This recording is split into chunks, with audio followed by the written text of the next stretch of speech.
Another deep dive, and today we're going to be looking at, well, this is a pretty powerful text, the Nigger Bible. Came out in 1967 during the Black Power movement, and written by Robert H. deCoy. So we're going to try to unpack some of his ideas. We've got excerpts from the book itself, and we've also got this study guide, which is called Unmasking the Alabaster Man, to help us out here. Yeah, and these ideas are, they're really just as relevant today as they were back then. deCoy's work, it really forces us to kind of confront some of these uncomfortable realities. Yeah. About white supremacy. And one of the most striking ways he does this is through this symbol that he uses, the Alabaster Man. Okay, so the Alabaster Man, I'm intrigued, but I'm also a little confused. What exactly does deCoy mean by that? Well, he's drawing on alabaster's traditional associations. Things like purity and refinement, even divinity. But deCoy kind of flips this on its head, So instead of representing like this true goodness, the Alabaster Man, it actually embodies a system. And this system is built on oppression and exploitation. But it's all hidden behind this facade of righteousness. So like this beautiful polished surface, but underneath it's rotten. Exactly. Yeah. In fact, one of the sources we're looking at, it actually compares the Alabaster Man to an empty tomb. So you have this grand, imposing exterior, but inside there's nothing, just decay and emptiness. It's a really powerful image, I think, and it really captures that hypocrisy at the heart of deCoy's critique. Wow, that's a pretty chilling analogy. It really makes you think about, all the different ways that we might be fooled by outward appearances, especially when it comes to systems of power. And that's exactly what deCoy wants us to do. He wants us to start questioning these systems and the values that they uphold. And one of the key concepts he explores is what he calls Caucasian Christian values and how they've been used to justify oppression. Now, before we go any further, I just want to make sure we're being clear here. This isn't an attack on Christianity itself. No, absolutely not. deCoy is specifically critiquing how those values, how they've been manipulated. Yeah. And how they've been distorted to serve the interests of white supremacy. So it's more about the ways those in power have kind of twisted religious principles to justify their actions, like using the Bible to support slavery. Exactly, yeah. The study guide, it actually mentions the transatlantic slave trade as like a prime example of this hypocrisy. You had white Christians using scripture to rationalize the enslavement of Africans. Yeah. And it created this massive disconnect between what they preached and what they actually practiced. And it's not just a historical phenomenon, is it? I mean, this kind of hypocrisy, this Alabaster Man mentality, it feels very present even today. Yeah, unfortunately, you're right. We see it in institutions that claim to promote equality, but at the same time, they're perpetuating systemic racism. We see it in individuals who, they might espouse progressive values, but they fail to challenge their own biases. The Alabaster Man he's still very much alive and well. It makes you wonder, about all the subtle ways that maybe we're contributing to this system without even realizing it. Maybe those, those feel-good stories of cultural exchange, maybe they aren't always as innocent as they seem. Yeah, that's a great point. Think about the appropriation of Black culture, like things like viral dance trends that originate in Black communities, but they very rarely give credit to their creators, or high fashion brands that copy African designs, but they don't even acknowledge the source. So it's like Black creativity is constantly being mined for profit, while the originators are often ignored or even erased. That seems to fit perfectly with this whole Alabaster Man concept. Yeah. Profiting from something while denying its true value. Yeah. The perfect example of how the Alabaster Man sustains itself. It feeds on this appropriation, this erasure of Black contributions, all while maintaining this facade of superiority. Yeah. It's pretty insidious when you think about it, and it's everywhere. But I guess that's why we're here, to try to understand it, to try to unpack it, and ultimately to try to challenge it. Absolutely. Knowledge is power.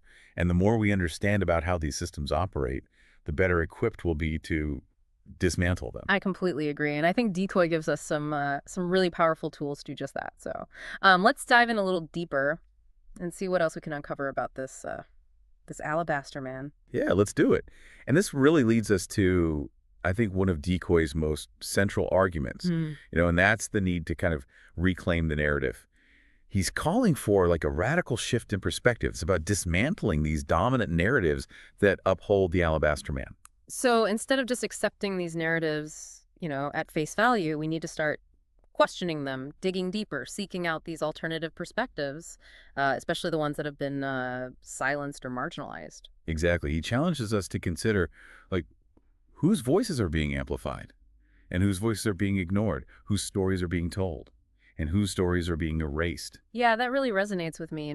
It's so easy to just fall into that trap of just accepting the narratives that are presented to us without even like questioning where they came from or who they serve. Like, we've been conditioned to see the world through this particular lens, and it's a lens that often it distorts reality, and it ends up reinforcing these existing power structures.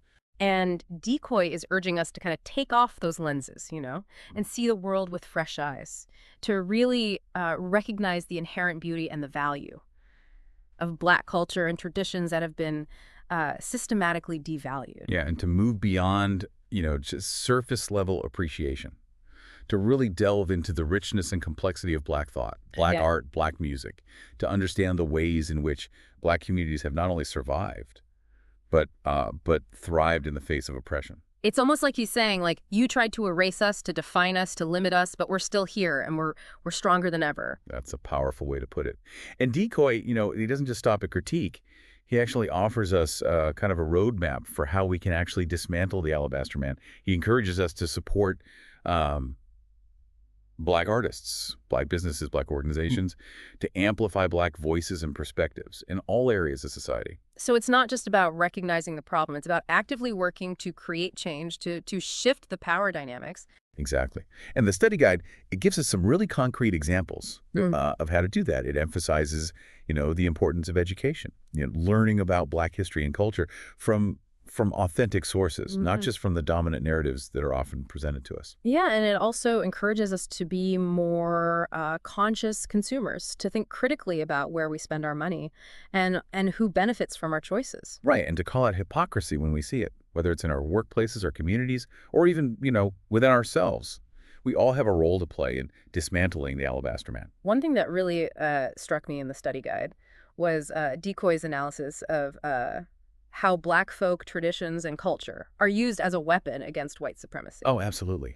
It's fascinating how he draws on those traditions, like the power of storytelling, the resilience of community, that subversive wit and humor, to expose the hollowness of the very values that claim to be superior. Yeah, it made me think about the way, Black communities have kind of reclaimed words like nigger and turned them into these symbols of empowerment. It's such a powerful act of defiance, like, you can't control our language. You can't define us. It's a brilliant example of, turning the tools of oppression back on the oppressor. Yeah. And deCoy does something similar with his writing, He's wielding language as a weapon, using it to dismantle these false narratives and expose the truth about the Alabaster Man. Which brings us back to that central question, the one that deCoy wants us all to grapple with. Where do we see the Alabaster Man in our own lives? Yeah, and even more importantly, what are we going to do about it? Because recognizing the problem is just the first step, The real work lies in challenging those systems, those narratives, those ingrained biases that perpetuate the Alabaster Man. It's a lifelong journey for sure, and it's not always comfortable. It requires us to be honest with ourselves, to confront our own complicity in these systems of oppression, even when it's unintentional. It's about being willing to learn, to unlearn, to continuously challenge our own perspectives and assumptions, because the Alabaster Man, it's a shapeshifter, It adapts and evolves to maintain its power. So we need to be vigilant, to stay informed, and to keep questioning those narratives that are presented to us. Absolutely. We need to be willing to listen to those who've been marginalized and silenced, to seek out diverse perspectives, and to amplify those voices that are so often ignored. This deep dive has been incredibly insightful, but also challenging. It made me realize just how deeply ingrained this Alabaster Man mentality really is in our society, and just how much work we still have to do to dismantle it. I mean, it feels like we've only just scratched the surface here. Knowing that this Alabaster Man exists is one thing, but like, where do we even begin to challenge something that's so deeply ingrained in our society? Yeah, it could definitely feel overwhelming, for sure. But I think deCoy would remind us that, dismantling the Alabaster Man, it's not about single-handedly toppling this giant structure, It's about all those All those small, everyday acts of resistance. So, like, what kind of everyday acts are we talking about? Well, think about the choices you make as a consumer. Like, are you supporting Black-owned businesses? Are you seeking out art and entertainment that was created by Black artists? Okay, yeah, that makes sense, putting your money where your mouth is, so to speak. But Well, but it can't just be about spending habits, right? oh, definitely not. It's also about, challenging those subtle biases and those microaggressions that pop up in our everyday interactions.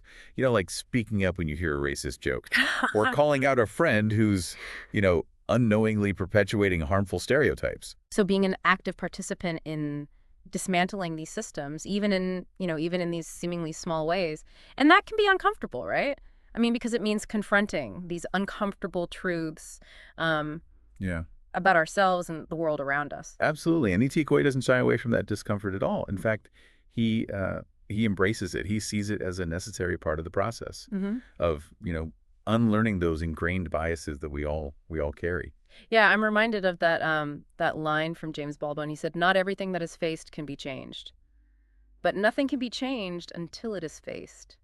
Such a powerful quote and so relevant to deCoy's work.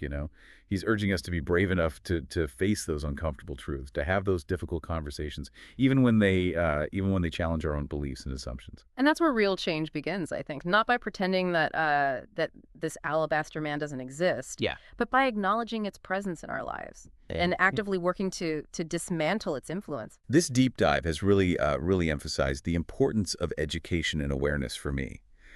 The more we understand about how these systems operate, the better equipped we are to challenge them. So it's about seeking out those alternative narratives, those voices that have been marginalized and silenced. It's about expanding our understanding of history, of culture, of the world around us. And recognizing that this is a lifelong journey. It's not a destination. There'll always be more to learn, more to unlearn, more ways to grow and evolve. Yeah, that's a great point. It's not about achieving some kind of woke status or anything. It's about constantly challenging ourselves to do better, to be better. Exactly. And deCoy gives us the tools to do that.